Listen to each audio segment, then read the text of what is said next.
Recording in progress. Okay, well, welcome to Phoenixville Public Library's Zoom room and our presentation tonight by prevention specialist Hannah Mellott of Compass Mark. Hannah will be telling you a little more about Compass Mark, what they do. Our program tonight on teens, tech, and gambling. Gambling, a big issue for a lot of adults these days, so it's good that some of this information can trickle down to teens before they become adults. So at several points, you'll be asked if you have questions, and at that time, you can feel free to unmute or type your question into the chat. And feel free to type any questions into the chat at any time during the presentation, and I will relay them to Hannah. So without further ado, Hannah, thanks for joining us and take it away. Yeah, thank you so much for the introduction. Hi, everyone. I'm Hannah Mellott. So I work for a company called Compass Mark. I'll explain in a little bit more about what we do, kind of our mission. But this is our teens technology and gambling presentation. This is relatively new with us implementing in Chester County. We've seen an increase and an influx of problem technology use and problem gambling use over the past several years. And as we all know, technology is a huge aspect and woven into almost every part of our lives and every part of teenagers and children's and adolescents' lives. And although it does offer many benefits, but there are some specific challenges that youth, especially and young people, face. We'll talk more about those too in a little bit. So, kind of like Mark said, I'll stop periodically throughout me presenting and ask if you have any questions or if you just want to share any experiences or connections that you're making as I'm speaking. You can share you can unmute yourself or you can throw your question in the chat, um, in the meeting chat. I'll try to keep my eye on the meeting chat. If I miss it, you can raise your hand on or on Zoom or you can unmute as well. It's another option.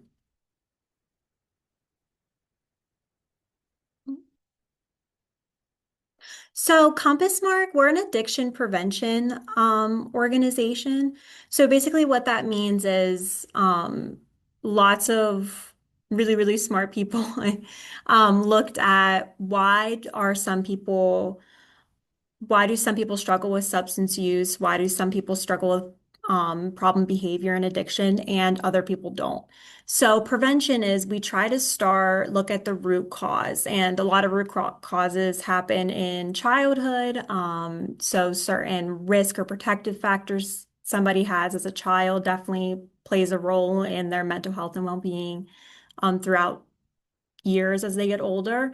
So one thing that we kind of identified that can help well-being of people is providing education in adolescent years and providing education to parents. So at Compass Mark, and my job as a prevention specialist, I primarily go into schools, elementary school, middle schools, and high schools, and I teach different educational curriculum that's been proven and backed in science that it does work, um, delay the initiation of substance use or prevent substance use altogether.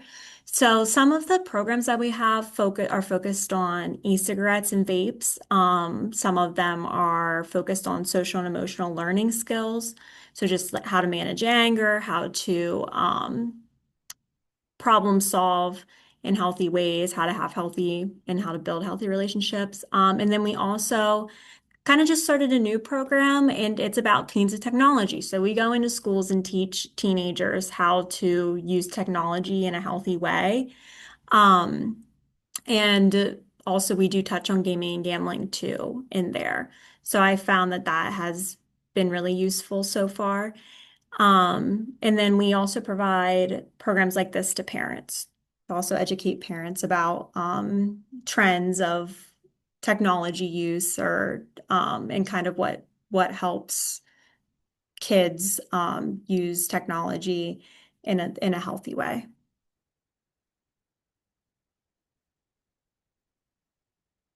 So today we're going to be going over a few different things. So we're going to go over kind of why this information matters for youth, why technology is a specific problem for adolescents.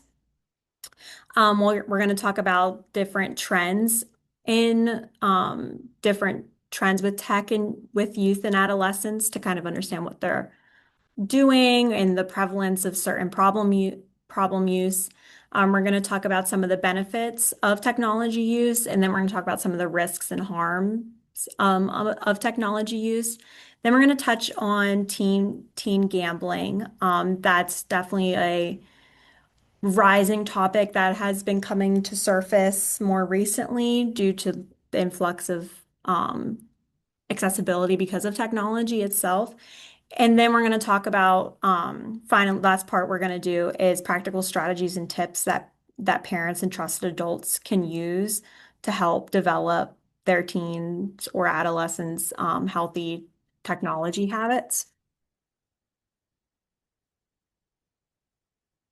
So, the first part of this is that we all know technology is totally woven into our lives, and especially teenagers' lives now. They don't even know life without technology.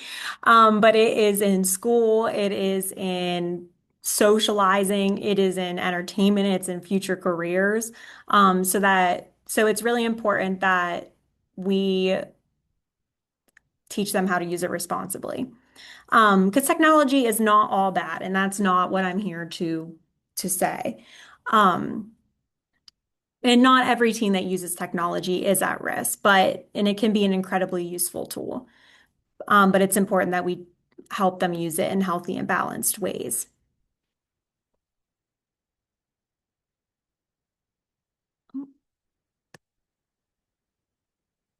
So, like I said earlier, teens are more vulnerable to problem technology use for several different reasons.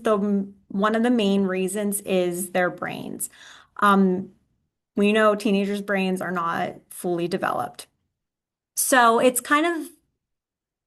it's interesting a helpful way to think about how this works is thinking of a teenager brain kind of like a sports car. So their brain has a very responsive accelerator, but a less responsive brake. And that is because their brain's limbic system, which is responsible for exciting, rewarding, emotional, engaging. Um, it motivates people and teens to seek out new experiences, connect with friends, try new things. That part of their brain works very well and is developed by 15 or 16 years old. So teenagers can respond to rewarding, exciting things, use risky behavior. But the brake part of their brain is not developed yet. So that's the brain's cognitive control system, which is also known as the prefrontal cortex. And the prefrontal cortex regulates impulses, and helps people consider long-term consequences to their actions. So when that isn't fully developed yet, teenagers have a really hard time making informed and healthy decisions because they can't think their choices completely through long-term consequences, and stuff like that. So that really, technology really enhances this and kind of the way that they use technology really shows this issue that they have. So for instance, like teenagers are drawn to more exciting, rewarding, socially meaningful experiences. Um, and social media and technology constantly offering likes, comments, rewards, videos, stimulation. It's easy to see how platforms like that are really appealing to teenagers and adolescents. And it's definitely easy to see how they have a hard time regulating how much they're on it, how they're using it, just because of being impulsive.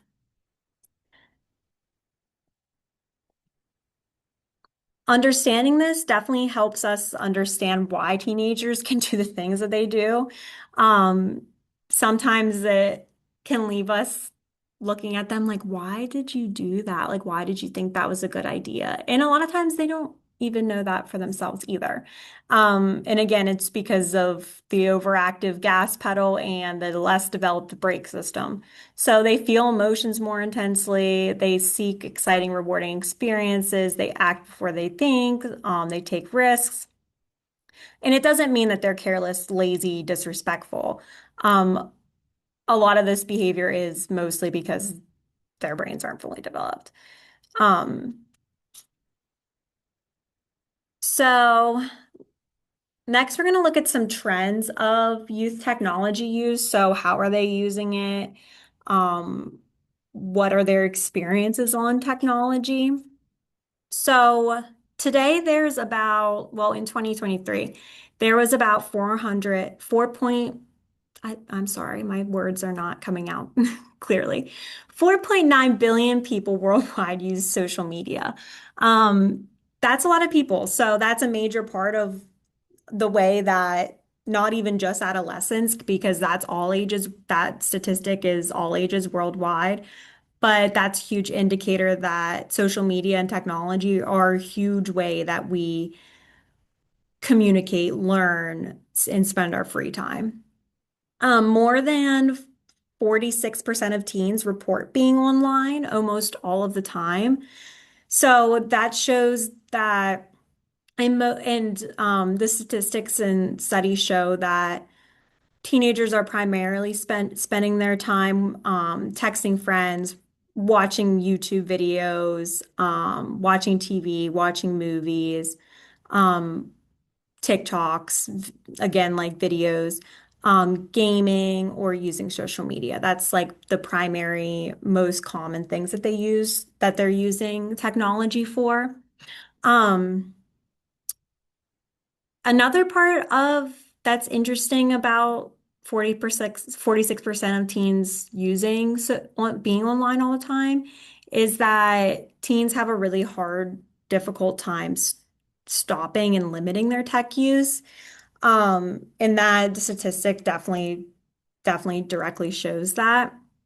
So, and then the next statistic that's in the graphic on the right is that 54% of teens say it would be hard for them to give up social media.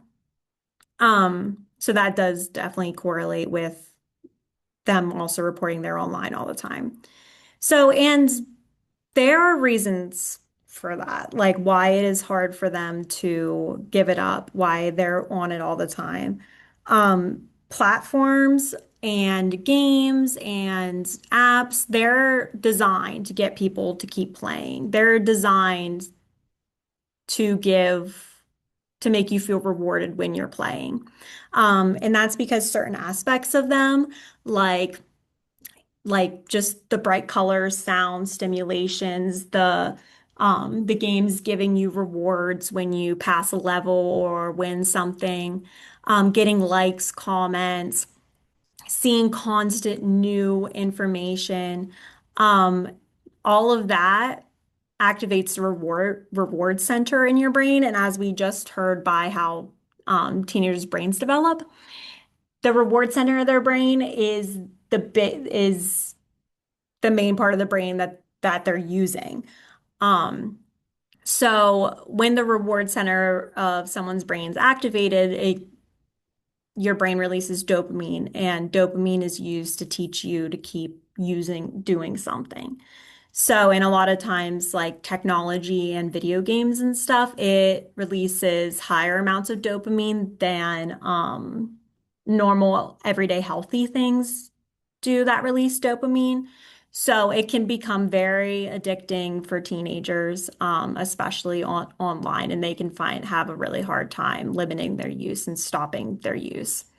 And teen brains are more sensitive to rewards regarding social connection. So that makes it extra hard too, just because of having social connection, talking to friends, communicating with people is a huge part of social media and technology. So how much we use and how we use technology matters. So I think I saw this video or I read this article it was through the American Pediatric Association, and the experts there said that sometimes we can get really wrapped up in how much screen time our children are on. And while that is 100% important, it's also important with how they're using it. So studies have shown that heavy users, um, teens who heavily use digital media and technology, they report lower well-being, um, greater unhappiness, and they have an increased presence of suicide risk as well. So again, that's not saying or proof that technology alone does that, causes those outcomes, but it does highlight that limiting use and using it in a healthy way and knowing how to use it in a healthy way can seriously impact somebody's well-being. So it's really important that we stress that to our kids and parents as well. Another interesting thing is that researchers also found the connection between social media use and depressive symptoms is greater in girls than boys. And we'll talk about this a little bit later, but that can kind of be because girls are typically more sensitive to and or experience higher rates of social comparison online, with whether that's how they're using social media or what is being recommended to them. Something else we'll talk about a lot today too is the algorithms that a lot of these social media and online platforms have. So they kind of are able to track and calculate what you look at, what you're interested in. It takes data from your demographics, and it's like, oh, most teen girls, this is what they're watching, and this person's that's using this platform is all I'm going to recommend similar. So, yeah, teen girls are more more exposed and at the same time more sensitive to social comparison, cyberbullying, and then body image pressures are another big factor for that. And we'll talk about more about that later. Does anybody have any questions so far? I just spewed a lot there. If you have a question, you can unmute quickly or put in the chat.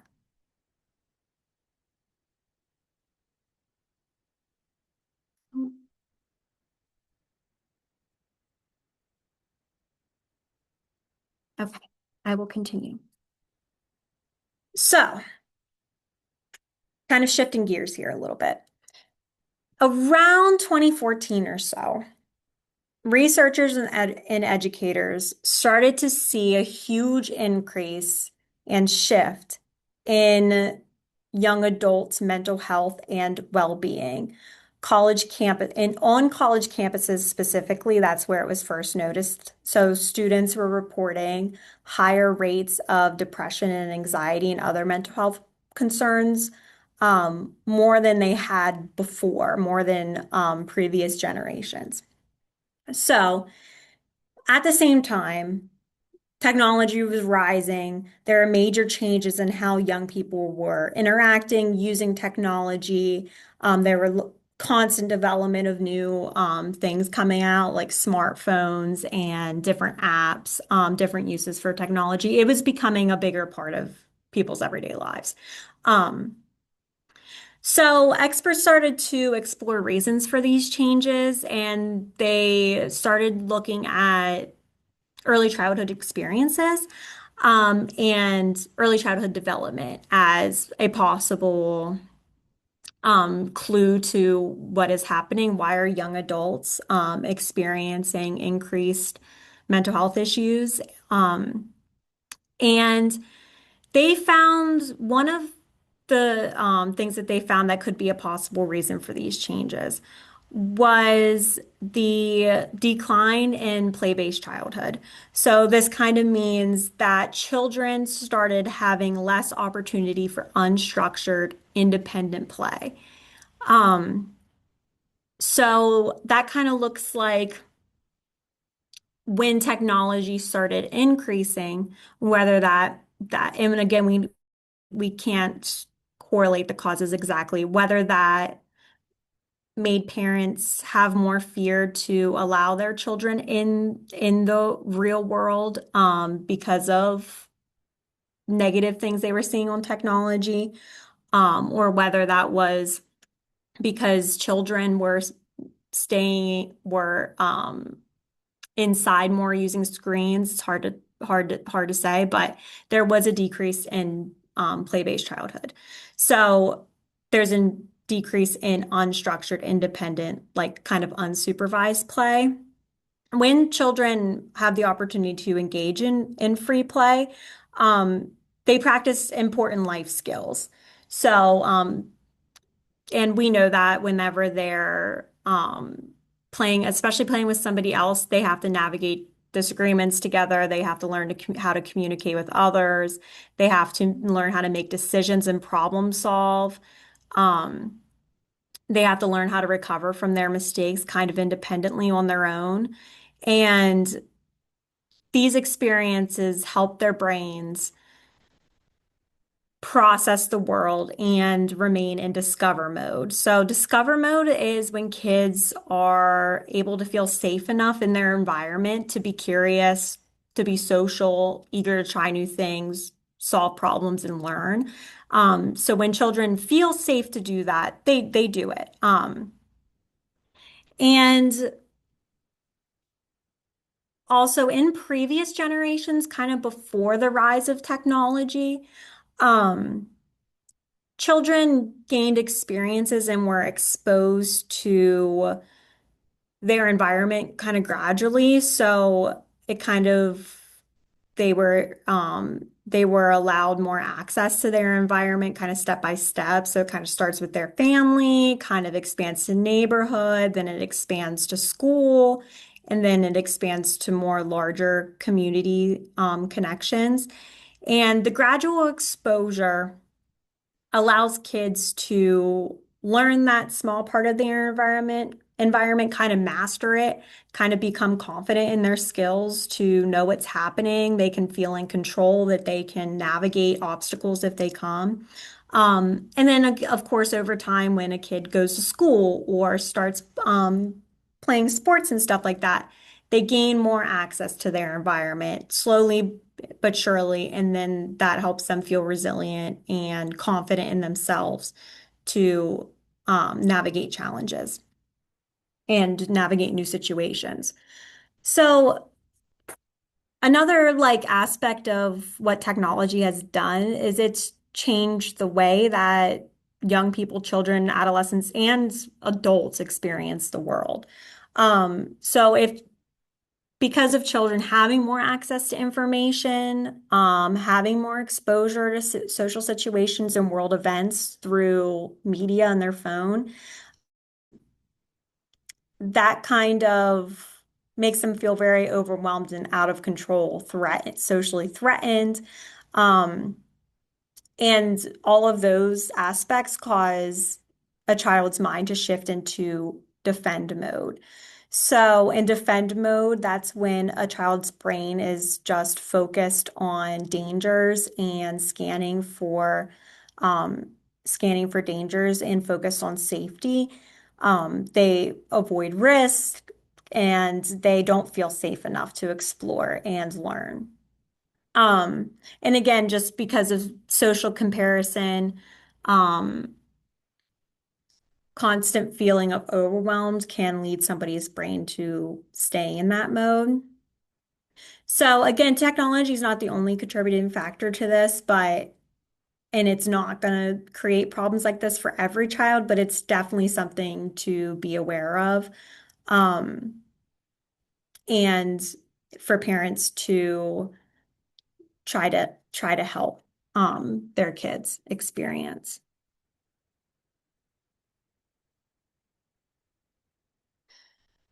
So again, it's important to understand that we as trusted adults are here to help our children. navigate obstacles. And that's not removing every challenge or preventing children from experiencing difficulty. But our role is to create environments that children can spend time in discover mode, create environments where they feel safe to explore, learn new things, um, but while they can problem solve and allow and have healthy risks where they can feel confident in themselves.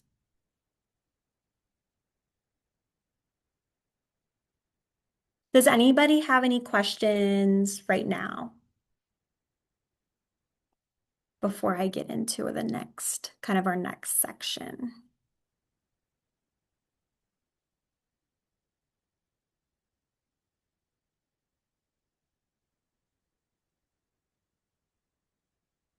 Okay, so our next section is the good of technology, the benefits of technology. This is important for us to know so we know how our kids and adolescents should be using technology um, because they're going to use it. So we should know how they should be using it and try to help encourage them to use it in these ways. So the first one is it opens the world up. They have access to all kinds of information. They can learn about any topic available online. They can explore new interests, learn about new hobbies, learn information that kind of aligns with their interests.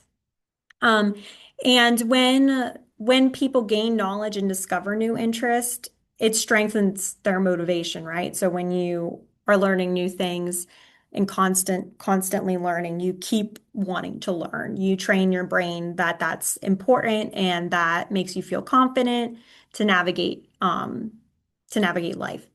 So that's definitely a positive to technology. Um, the second part is it improves social connections. So research has kind of shown that sometimes we can be afraid that our kids are just communicating online and not in person. But a lot of research has actually shown that they're kind of doing both. And I mean, I know even for me as an adult, I do both. Like I text my friends just as much as I do in person, or I talk to my friends just as much as I do in person as I do when I'm texting. Um, and so there, that kind of leads to just being able to have communication like that outside of just seeing somebody in person strengthens friendships and relationships. So that's definitely a positive of technology.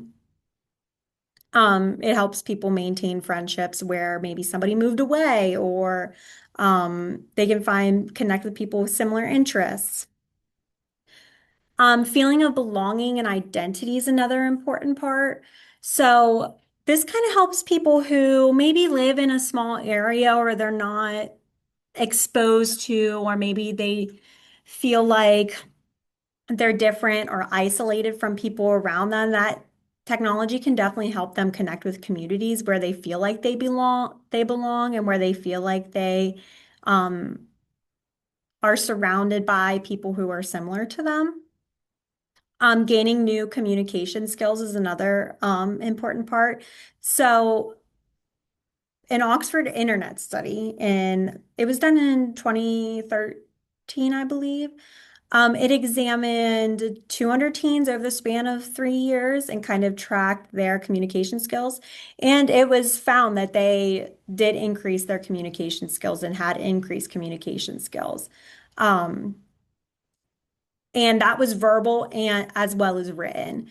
So texting, creating content, collaborating online, participating in like digital communities, um, definitely helps increase communication skills because again, when you're communicating more, you're gaining new knowledge on how to communicate with people. Um, It fosters creativity. So young people and adolescents are no longer just creating things and sharing their artwork, ideas, writing videos, stuff like that. They're no longer just sharing those things with close family relationships or close friend relationships. Now they can share their creations with bigger communities, with a larger audience, which has shown that when people have the ability to do that, it adds to more motivation and effort. So that's a great way to keep developing creativity. And just the accessibility of being able to create things like different apps and websites where you can create anything you really could want, or you could watch tutorials and you can learn new things. It can definitely help inspire somebody. So that's definitely a positive. And then digital health interventions, that's another thing that's kind of come out of the rise in technology, especially after COVID, I feel like kind of before COVID, um, health interventions and healthcare was still primarily um, in person, but now there's accessibility to telehealth appointments. There's lots of different apps and information you can find about resources and support. Um, Digital health interventions have been addressed and created to help adolescents with mental health needs. Um, so that's definitely more accessible to people and a positive of social media of technology.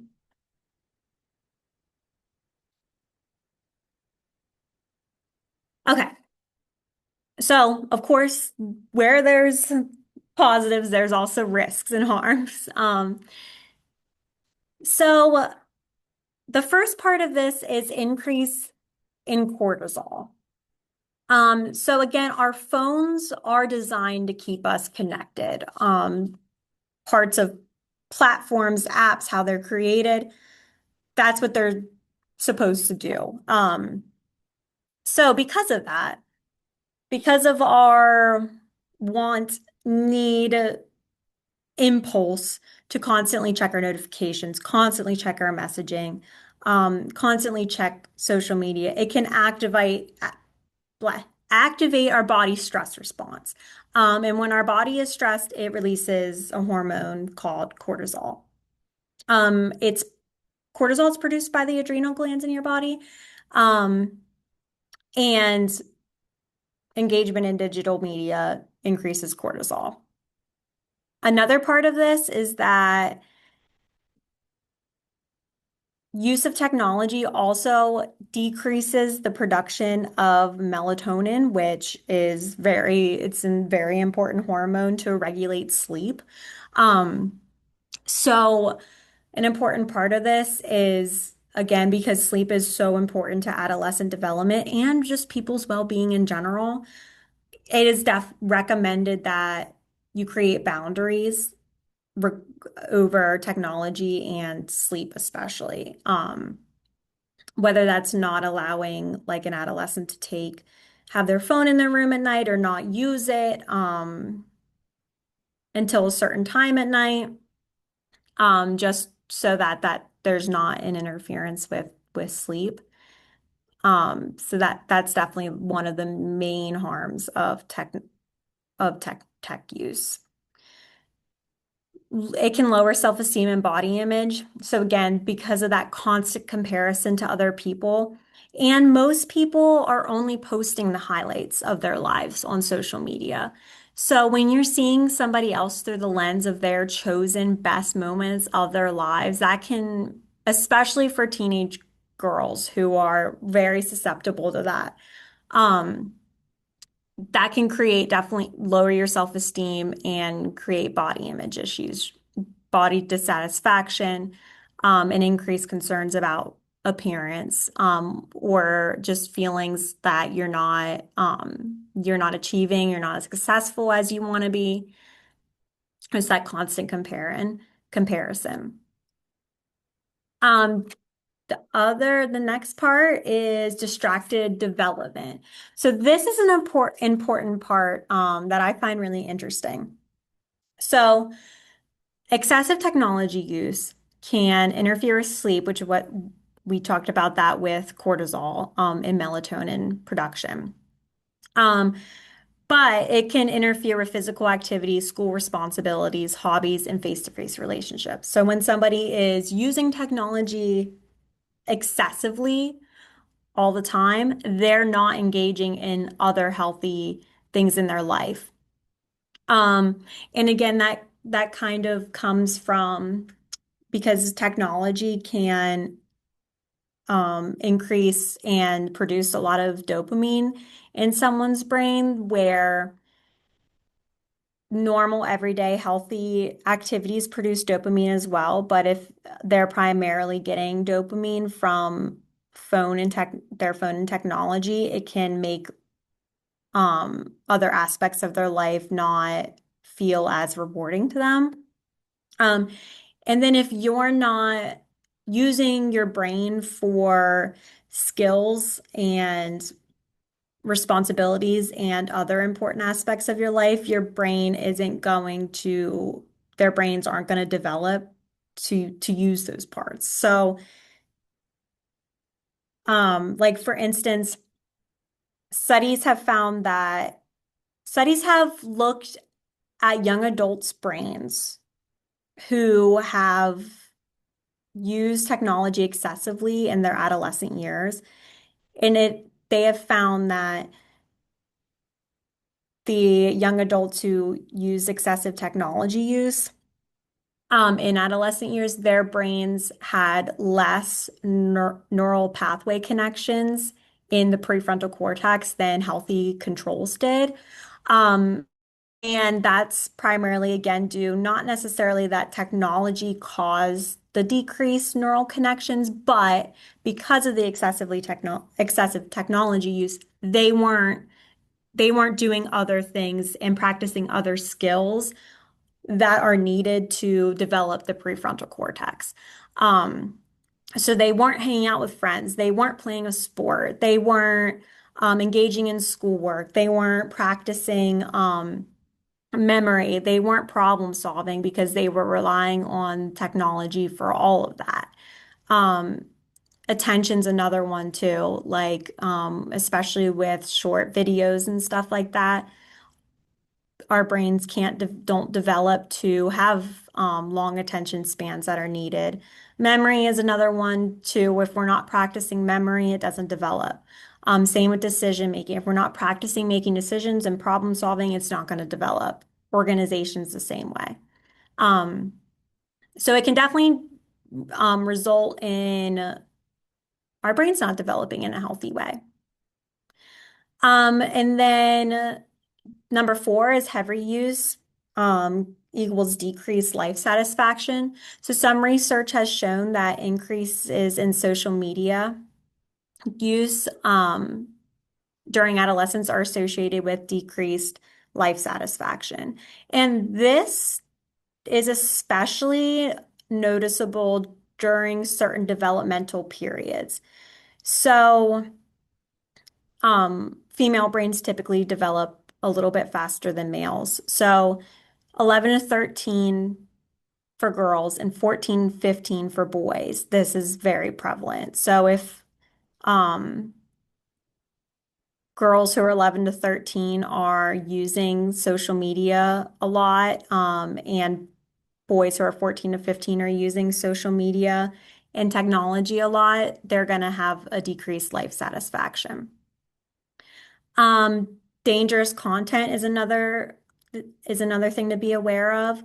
So, sometimes teenagers can be exposed to very dangerous things online.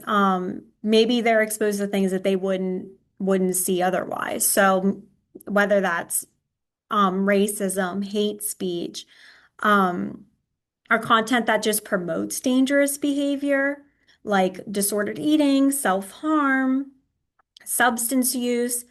So there's a study where kids who saw their peers drinking on social media were more likely to start drinking, more likely to binge drink 1 year later. So just after seeing and being exposed to other people doing it, they're more likely to do it. Um, there was another study that I also saw that I thought was really interesting is researchers showed adolescents a picture of somebody drunk driving, and they showed the like count on the picture. So they showed a group of teenagers a picture of somebody drunk driving when it had, and then the picture had, I think it was like 6 likes. It had a lower amount of likes.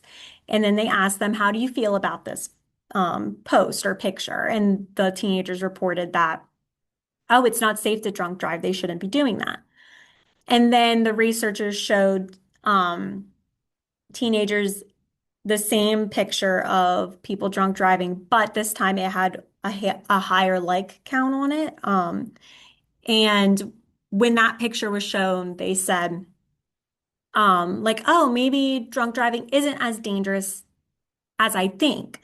And so that kind of just shows that if teenagers are exposed to or they feel like a behavior is normal, they're more likely to engage in it, even if it's harmful to them. So definitely online can cause that. And then there's also like privacy concerns too. Some teenagers share too much information online, and that can cause danger as well. Cyberbullying is another important part. So cyberbullying is especially like hard and dangerous because you can't escape it a lot of the time. If it's constantly online, you feel like you can't get away because it's not just at school or it's not just at a extracurricular. It's not just on the bus anymore. It's all the time. And kids who experience cyberbullying also are on technology more. So then it kind of is a double-edged sword of they're on technology more and then they might neglect other aspects of their lives. Um, but they're on technology more because they're constantly checking if somebody's saying something about them, constantly on edge. And so it can be really, really difficult.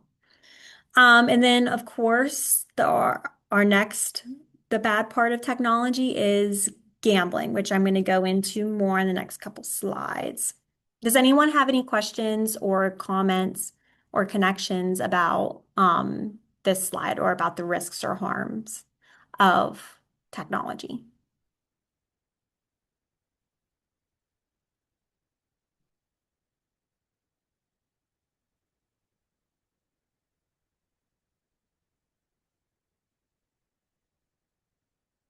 Okay, I will move on.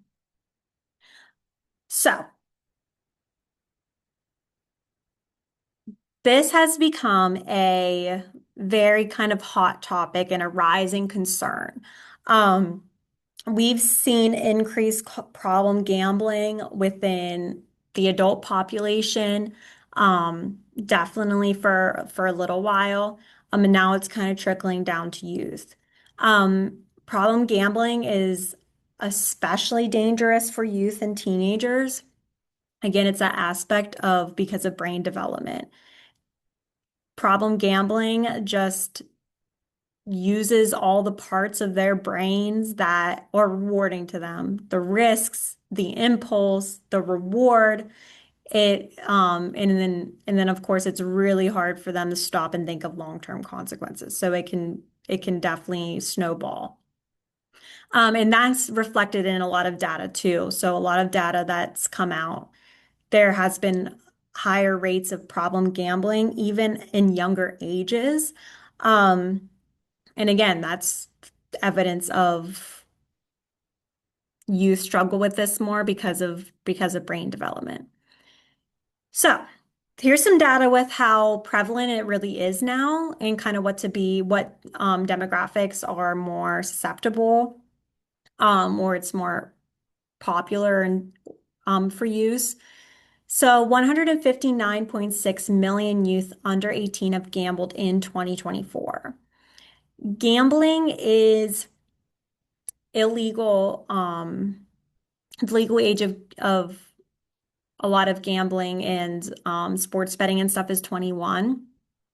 Um, but kids still use it underage, and it's because there aren't great there aren't great insurances and there aren't great checks and stuff through the apps and online platforms for age verification.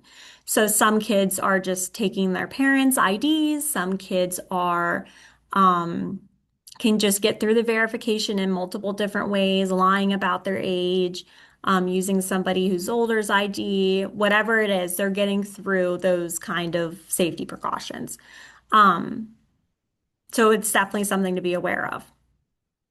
36% of boys aged 11 to 17 reported gambling in the past year. That's a huge amount. 36% of boys 11 to 17 reported gambling in the past year. That was through a Common Sense Media report, actually. Um, 66% of Americans are concerned about underage exposure. So 66% of Americans are kind of aware of this and concerned about it.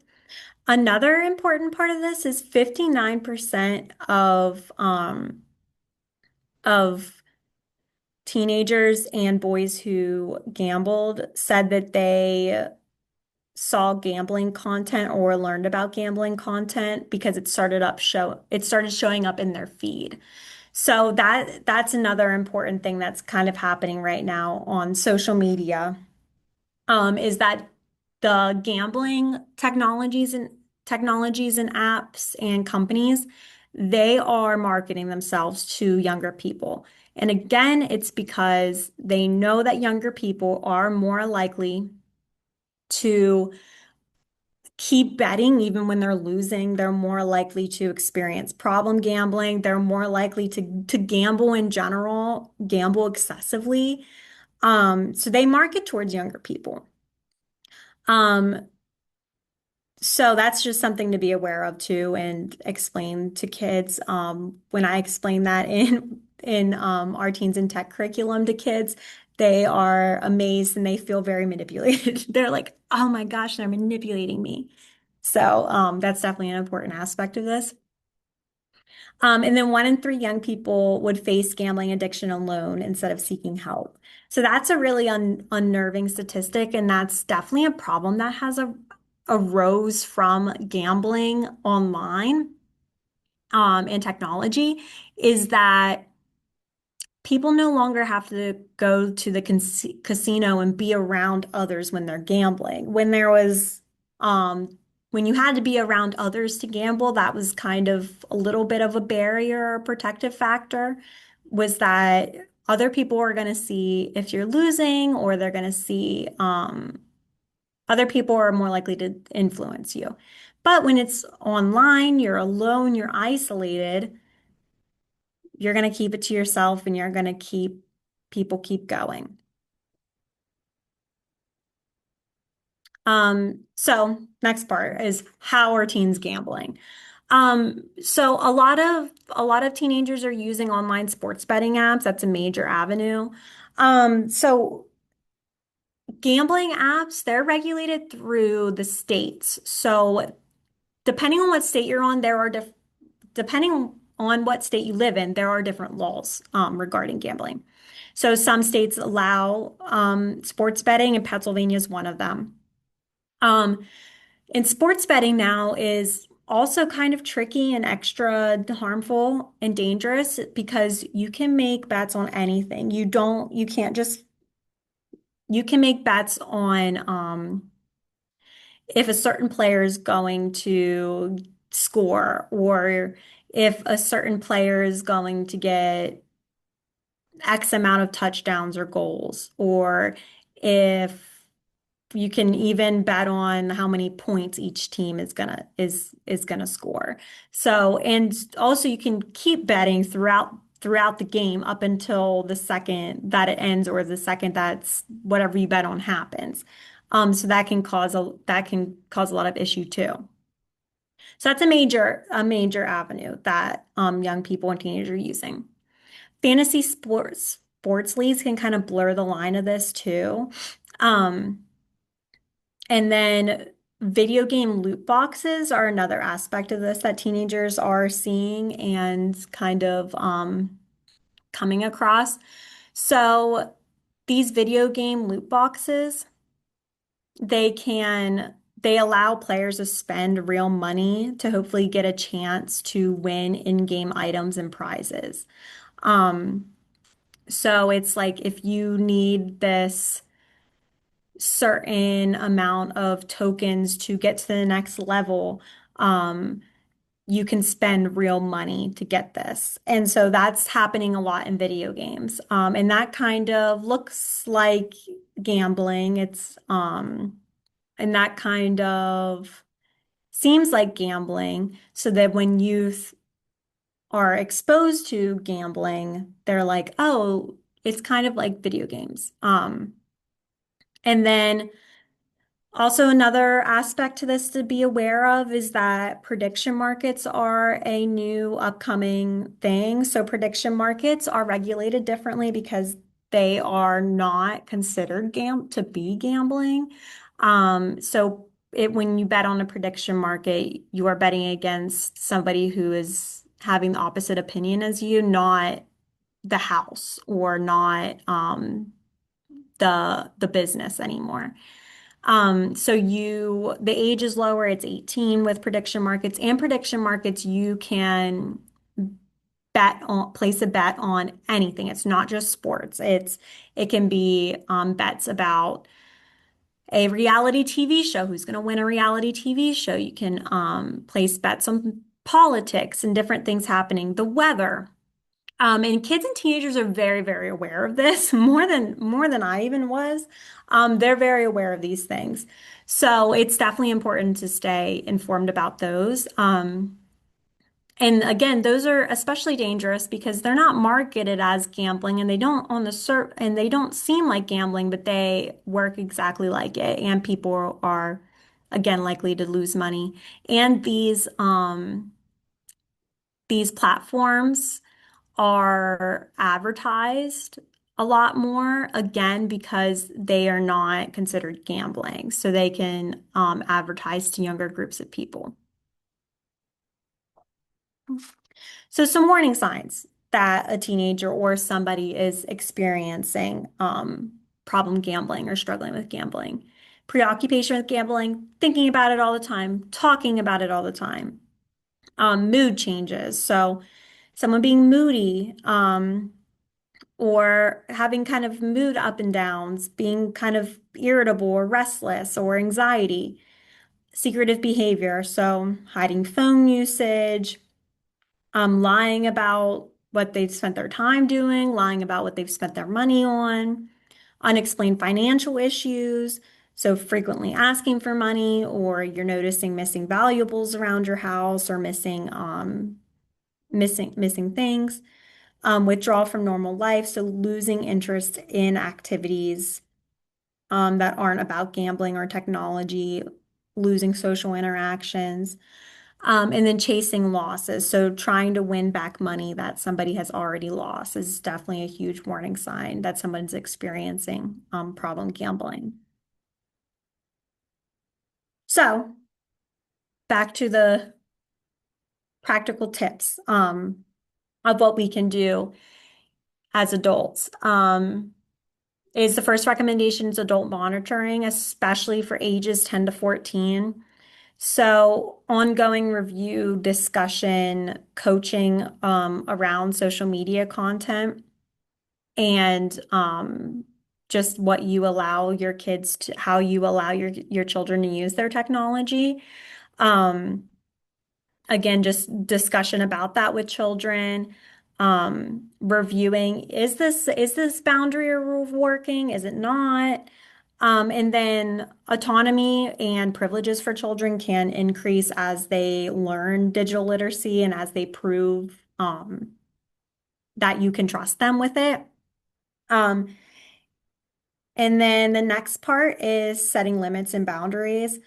So sometimes like removing devices altogether can feel pretty punitive to kids. And so the focus should definitely surround helping your kids find balance. So, whether that's limiting time or just making sure that your kids are still engaging in activities outside of technology. So opportunities for movement, opportunities to spend with friends or family time that are technology free, um, opportunities for hobbies, in art and creation, without technology. Because whenever they have other, whenever they have other hobbies and interests and things like that, they develop their brain in a healthy way, they develop all the life skills, and then they're less likely to engage in technology use. Having open discussions, so just allowing your child that space to share their experience online, what's important to them online, what they like to do online, um, what they want to be able to do online, and allowing them to share with you if there is a problem that they see online, so that you're aware of it, and you can help keep them safe. Help teaching digital literacy skills.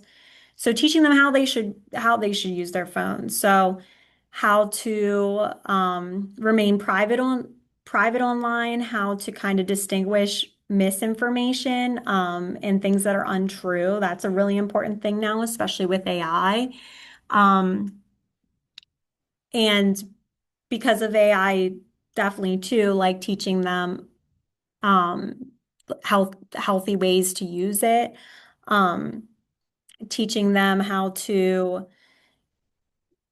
that people can misrepresent themselves online, teaching them about different scams, and spams that can happen online. Encourage use for social support. So encourage them to use it to connect with friends, or find support online. And again, with AI, encouraging them to use technology to gain support and social connection with actual people that they know in person as well, but not using AI or not trying to find social connection in people that they do not know, because that's dangerous. But just encouraging them to use it for social support for people that they do know and they do have healthy relationships with. So, continuing with what to do, is knowing your role. So a lot of times, like around technology, kids can have um, it might seem like dramatic responses to boundaries. It might be really hard because they don't have those emotional regulation skills. Um, and it's kind of their job to develop it. So just giving the boundary, setting the boundary, allowing them to have those feelings, but still not letting up on the boundary. Sometimes when they become very upset and dysregulated, it can be really easy to want to take back the boundary or change the rule, but it's important not to do that. Just it's the only way is to try your best to be comfortable, try your best to be comfortable with it. And then over time, it gets easier. Which leads into the next one of practice strengthening your boundaries. So over time, you know, it gets a little bit easier for that. And then obviously, kids are allowed to have their emotional reactions still. And you can validate that you like by saying, I understand why you're upset about this rule or boundary, but this is still my boundary. And explaining why it's in place, like why you made that decision. Um, Again, that's still they're still probably not going to get it because they can't think long term, but they'll get it eventually and they'll thank you for it. Allow yourself to be flexible. So if you learn something new about technology, and you're like, oh, I want to change this rule I have, you're always free to do that. So sometimes I think parents can be like, well, I've already opened this can of worms, or I've already allowed them this privilege. I shouldn't take it back. But as human beings, we're designed to grow and learn new things. So if you learn something new about technology that you find really important and you want to implement a new boundary, it's okay to do so. Um, Helping kids feel confident and capable. So kind of like we talked about the play-based childhood, like just allowing them to have environments and the problem solve, um, and have the confidence in their own resiliency skills is really important so that they can be confident and rely on themselves.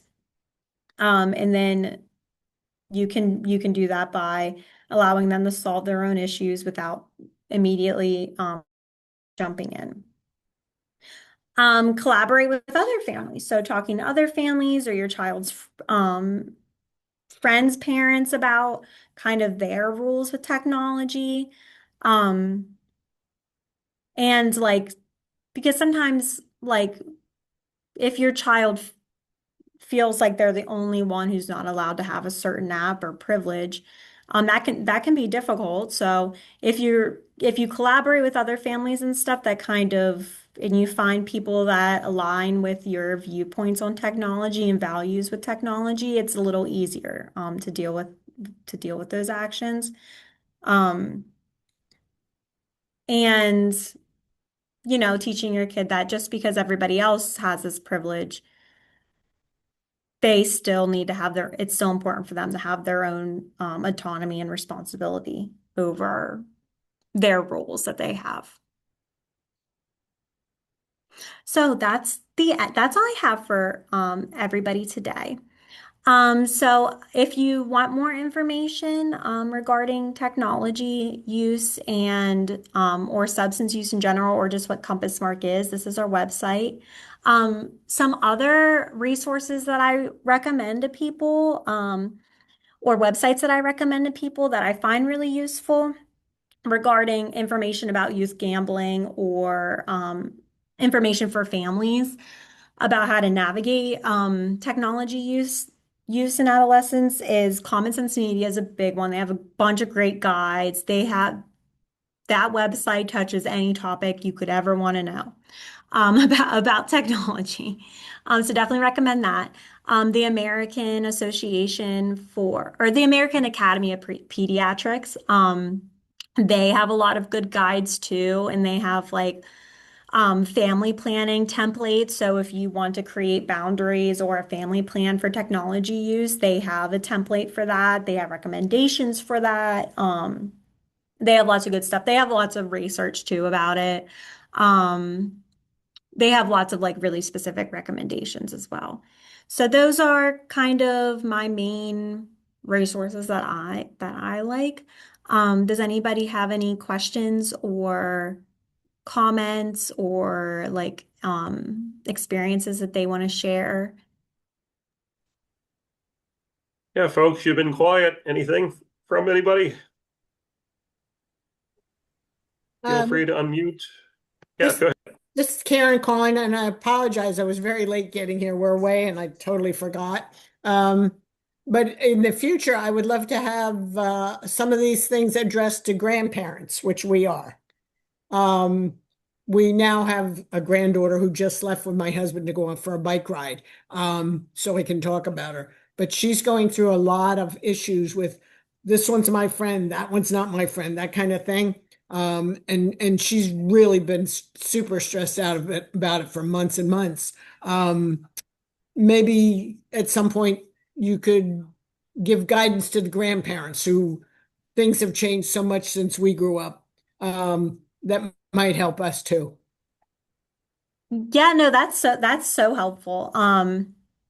Yeah, just like being understanding of how different relationships can impact like your relationships with children and useful information and things like that. And I think it's interesting too what you said about like this person's my friend, this person's not my friend. Like technology definitely impacts and exacerbates that because it's like Right. this person didn't read my message or text me back or Right. whatever it is that she's experiencing. Exactly. It's gotten very intense for her where she's now seeing a therapist. Oh, And it's a shame. She's just turned 10, literally just turned 10. Um, it's but tonight I felt good because the rest of the family isn't here. And she opened up to tell us what was going on with her therapist. I said, well, is it helping? And she said, yes. And I thought, good. Okay. I said, what did she advise you to do? I can't even remember right now what she advised, but it, just trying to communicate with her. Well, we started telling her about a situation where we happen to own a small condo bought for my mother at one point, which she never lived there. But there's a girl over there who's a severe alcoholic, and this a friend of mine, a new friend that moved there, has been basically sabotaged by this alcoholic. Mm. And this alcoholic took my friend to court for things she was doing and not my friend was doing. I mean, it was unreal. I mean, she'd go in Yeah. my friend's house. She was looking through her cupboards for alcohol.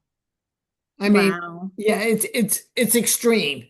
But so and that made my granddaughter feel better. She says, "Wow, that's a lot worse." And I said, "There's a lot of things going on. So maybe that helped her put things a little more in perspective, trying to share with her a little bit. I mean, I didn't even get into all the details, but there's a lot going on. That lady is making life miserable for tons of people in that development. So you got any suggestions on that one? What could we do to get help for all the residents there that this lady has been basically harassing? She pilfers through the trash and then tries to sell it. Tries to get people to give her things so she can sell it because she needs the money for alcohol. Yeah. That would be something really, really hard to navigate. And I mean, I feel like at that point when it's like getting to the court level and stuff, like not engaging Oh, anymore. that's Um, that's because beyond possible. This girl knocks on her window, goes in her mm, mailbox. I mean. wow. Yeah, the police have been called a number of times, but my friend feels like she's the guilty one and she's not. Right. No, not at all. And I'm kind of seeing that a little bit in my granddaughter. You know, this friend said bad things about me, so I told her sister about it. Well, then the sister tells her, and now she doesn't have friends. She feels like she has no friends. And she's looking to know, I need a best friend. Well, then groups of three. Why are there groups of three? There's usually a problem when you have three. I remember that one. So you're trying to make suggestions, but it's a challenge. Oh, yeah, absolutely. And just knowing, yeah, like not knowing all the constant, again, like with technology, social Right, interaction and right. stuff, and just the const, because she doesn't just have to deal with that at school anymore. It's outside of school now. Absolutely. And it's a neighbor down the street from her. And sitting on the bus, they were sitting this has been going on for 6 months. And Mm. she's not looking forward to going to a new school because she thinks it's going to be all the same kids and they all been talking about her or whatever. I Mm. said, just be nice to everybody. You know, Yeah. you it's hard to Yeah. jump in and try to give her good advice in a hurry. Oh, I know. And like technology probably makes it seem like It's a a bigger major issue. challenge. Yep. Yeah. I told her tonight, I said, no phones at the table. I don't allow Yeah. it at my house. Like So, try to disengage from that as right, right, much as right. possible. Exactly. Okay. I'll give somebody else a turn if you want. No, thank But you. Thank thanks. you for sharing. And I hope that, yeah, she can navigate that. I'm glad that you're helping her and she opened up to you about it because I feel like that probably definitely helped just opening up and talking to somebody about it and someone to tell her like, hey, you can make new friends or it might not, Oh, you the know. internet's gone.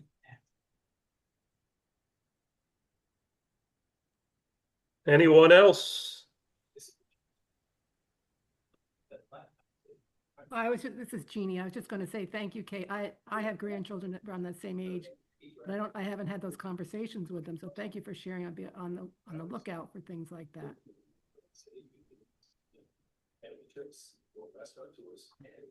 Yeah, that was a good perspective from somebody who is a grandparent of what kids are experiencing. And I was going to say, if you were to rank or prioritize these three things that we talked about tonight, the gambling, technology, and social media, would you rank them in any particular order? I mean, they're all very, very important, but is there anything that's really escalating the top Of like how much of a a problem it is? a problem they are. I mean it's kind of hard to do because it does depend a lot on the child and stuff. So like for instance, social media. I mean, there is higher prevalence of girls having problems navigating social media and having problems within social media because of, again, social comparison.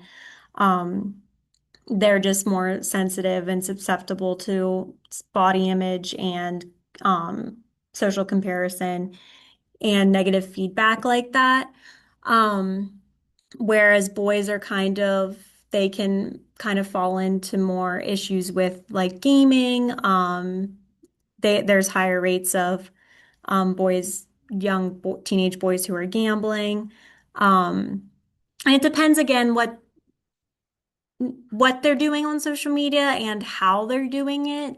Definitely too. Like just because the kids playing video games or just because the kids on social media doesn't mean that they're experiencing those issues. But it definitely depends how they're doing it. So I would say it definitely depends on the kid, and it's important to talk about with kids what's important to them on social media, how they like to use it, so you can kind of have that understanding of like, okay, so what are they going to be exposed to? Because um,